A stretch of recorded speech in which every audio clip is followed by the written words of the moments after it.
Guarantee Kejriwal की ये भी थी कि हम यमुना साफ कर देंगे, अगर नहीं की तो 25 में वोट मत देना। ये मैं सहमत हूँ आपसे। मैंने पिछले चुनाव में 3 वादे किए थे।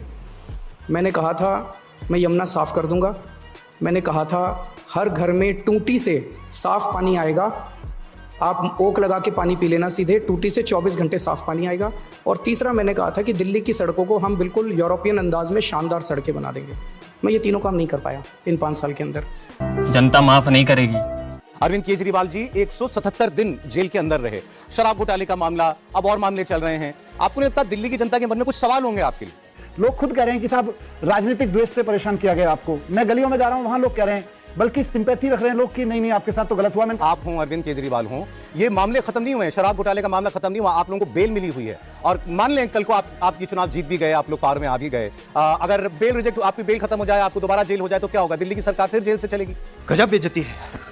बीजेपी उस घर के मॉडल लिए घूम रही है, लोगों को दिखा रही है, देखो आपके सीएम ने जब आप कोरोना में आपको सांस नहीं मिल रही थी तो अपने लिए आलीशान बंगला बनवाया, शीश महल बनवाया। ये शब्द है अय्याशी की अरविंद केजरीवाल ने ये घर बना करके। आम आदमी पार्टी हमें 2100 रुपए देने का वादा करी है, ये 2100 रुपए आप लेके कहां से आ रहे हैं? ये तो टैक्स पेयर का पैसा है, ये तो मिडिल क्लास का पैसा है। अरविंद केजरीवाल जी ने कहा था कि वो लंदन की तरह यहाँ नदियाँ बना देंगे, तो नदियाँ तो है लेकिन कीचड़ की हैं। मैं खुद गई हूँ, मुझे पता है बिल्कुल भी सफाई नहीं है।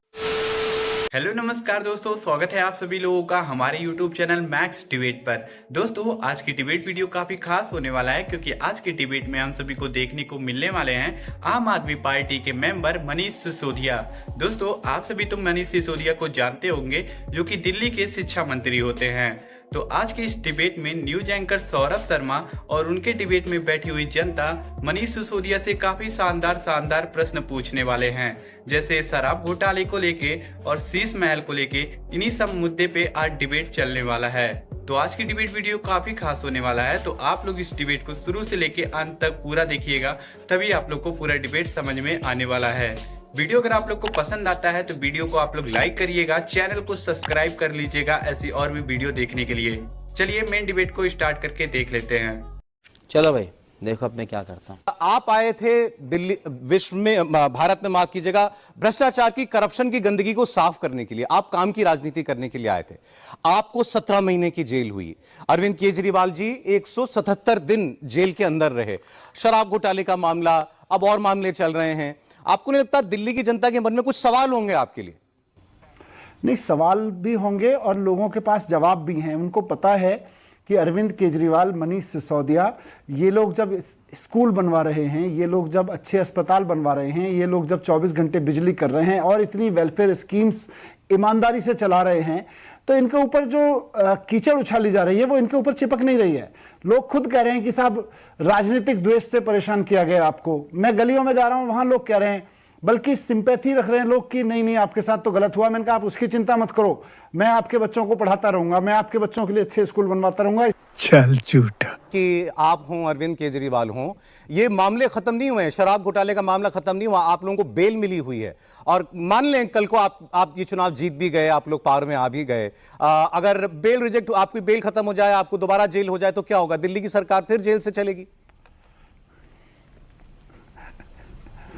देखिए, इनके पास में यही हथियार थे कि ये हमें ऐसे ही रास्ते चलते किसी झूठा केस में उठा लें और फिर ऐसे अपराध की धारा लगाएं जो दूर दूर तक हो ही नहीं सकता।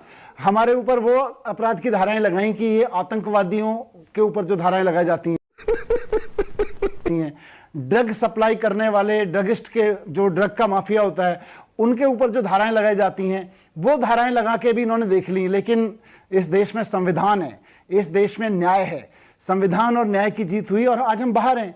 अब ये केस खत्म होंगे, लेकिन मुकदमों में 10-15 साल लगेंगे। 10-10, 15-15 साल ऐसे मुकदमों में लगते हैं। हम पाक साफ निकलेंगे। अच्छा, हमको सिखा रिया है। मनीष जी, अगर आपको सिंपैथी मिल रही है, लोग आपसे नहीं बल्कि बीजेपी से नाराज हैं, केंद्र की सरकार से नाराज हैं कि आपको झूठे मामलों में जेल में डाला, आपको अपनी सीट क्यों बदलनी पड़ गई? लोग पूछ रहे हैं मनीष सिसोदिया अपनी वो सीट जहां से 3 बार जीते, वो छोड़कर क्यों चले गए जंगपुरा?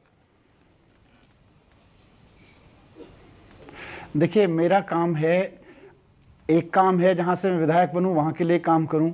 ये मेरा सपना है, विजन है कि मैं शिक्षा के लिए काम करूं। इसी विजन के तहत मेरी एक इच्छा है कि देश में शिक्षा पे जो भी आदमी काम कर रहा है, शिक्षाविद है, ट्यूशन पढ़ा रहे हैं, जो जैसे कोचिंग देने वाले लोग हैं, शिक्षा को लेके एक समझ के रखने वाले लोग हैं, वो सब आम आदमी पार्टी में आए।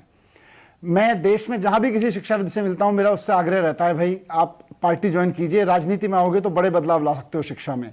उसी क्रम में जब मैं अवध ओझा जी से मिला तो उन्होंने मेरे सामने रखा, भाई मैं आ तो सकता हूं पर कहां से लड़ाओगे, क्या मुझे अपनी सीट से लड़ा सकते हो पटपड़गंज से? मैं वहां रहा हूं।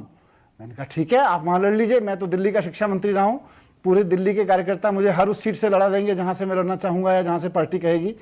तो पटपड़गंज सीट से अवध ओझा जी ने लड़ने की इच्छा जाहिर की। देश के एक बड़े शिक्षाविद, पूरे देश में उनका नाम है, अगर इस शर्त पे पार्टी में आ रहे हैं कि अगर मनीष सिसोदिया की पटपड़गंज सीट से मैं लड़ जाऊं तो मैं पार्टी में आ सकता हूं। मैंने कहा यह शर्त मंजूर है, आ जाइए।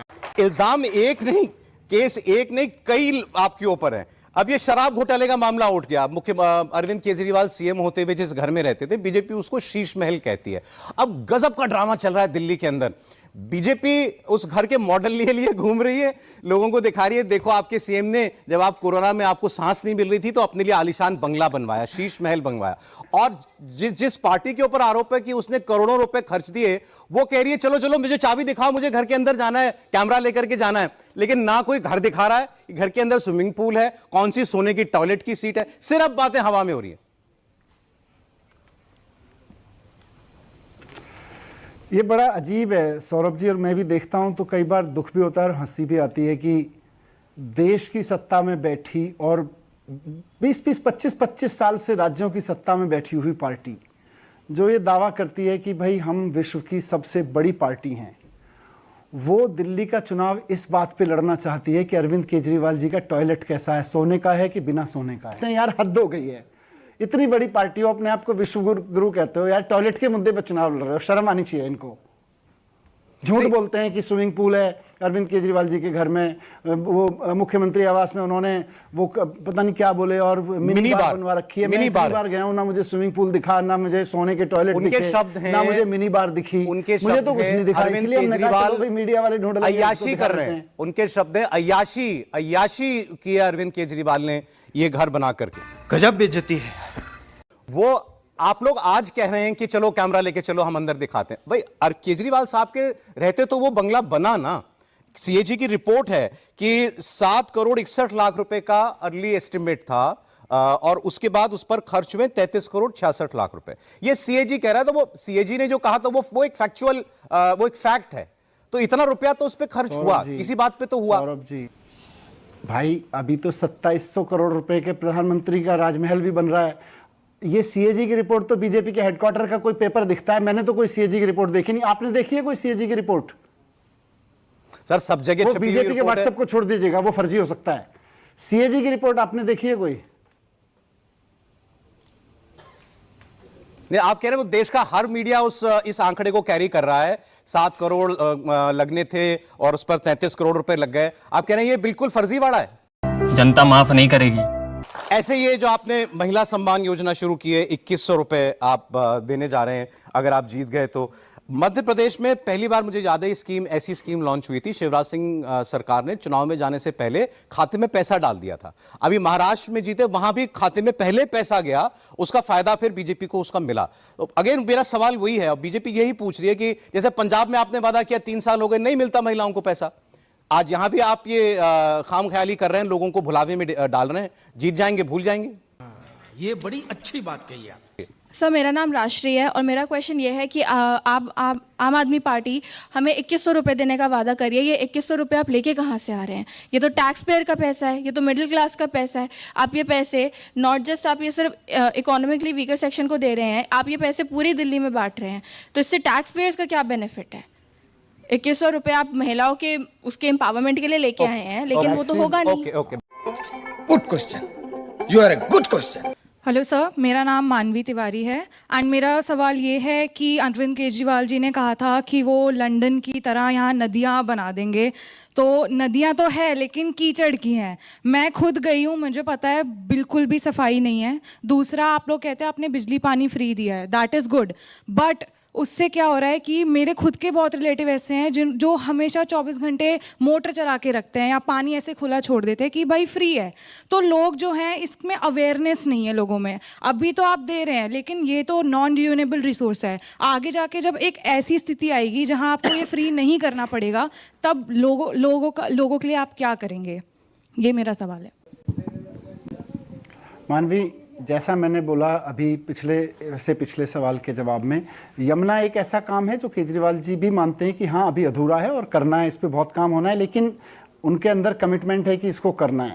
नाम अभिषेक कुमार है और अभी मैं इस शो में जब आ रहा था तो मेरे साथ एक घटना घटा। वो था कि बस में इतनी भीड़ है, आपका फ्री जो सेवा आपने लॉन्च किया, इससे महिलाओं के कारण इतना बस में भीड़ रह रहा था कि जिस कारण मेरा भाई का फ़ोन चोरी हो गया और इतना भीड़ था कि मैं उस चोर को पकड़ भी नहीं सका।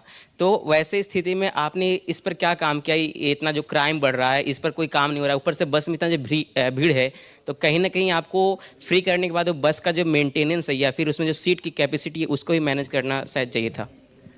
और बसें लगानी पड़ेंगी मनीष जी।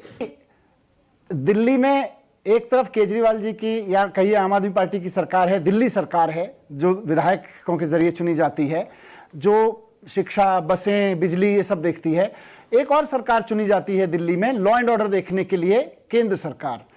आज आधी सरकार दिल्ली की केंद्र सरकार चलाती है और जिन लोगों की अभी हम बात कर रहे थे वो टॉयलेट पे चर्चा कर रहे हैं, वो लॉ एंड ऑर्डर पे चर्चा ही नहीं कर रहे, वो क्राइम पे चर्चा ही नहीं कर रहे। आज बीजेपी का कोई नेता ये बताने को तैयार नहीं है कि हमारे पास जो आधी सरकार है क्राइम लॉ एंड ऑर्डर ठीक करने वाली, वो क्या करेंगे। अरे अब दिल्ली का प्रदूषण कौन ठीक करेगा मनीष जी? पहले आप कहते थे कि इसके लिए यूपी, पंजाब, हरियाणा जिम्मेदार है। अब पंजाब में आप आ गए तो आपने पंजाब माइनस कर दिया। अब आप कहते हैं केवल हरियाणा और यूपी जिम्मेदार है। ये फंस गया सीएम, इसे पार्टी की मीटिंग समझ के फंस गया। कि जब तक हम ये मानते रहेंगे कि प्रदूषण खाली दिल्ली में हो रहा है, प्रदूषण पूरे नॉर्थ इंडिया की सबसे बड़ी समस्याओं में से एक है और दिल्ली के एफर्ट्स जितने हैं वो पूरे नॉर्थ इंडिया के पॉल्यूशन को खत्म नहीं कर सकते। क्या बोला तूने? दोस्तों आज की डिबेट यहीं पे खत्म हो चुका है। उम्मीद है आप सभी को ये डिबेट पसंद आया होगा। वीडियो के बारे में आप लोग का क्या राय है? आप लोग भी अपनी राय हमें कमेंट बॉक्स में जरूर बताइएगा। वीडियो अगर आप लोग को पसंद आया है तो वीडियो को आप लोग लाइक कर दीजिए और ऐसी और भी डिबेट देखने के लिए आप लोग हमारे चैनल को सब्सक्राइब करके बेल आइकन को ऑल पे प्रेस कर लीजिएगा ताकि हम जैसे वीडियो अपलोड करें सबसे पहले नोटिफिकेशन आप तक चला जाए। अभी हम आप लोग से विदा लेते हैं, जल्दी मुलाकात करेंगे एक और धमाकेदार वीडियो के साथ। तब तक के लिए आप लोग अपना और अपने परिवारजनों का ध्यान रखिएगा। जय हिंद, जय भारत, वंदे मातरम, जय जय सिया राम।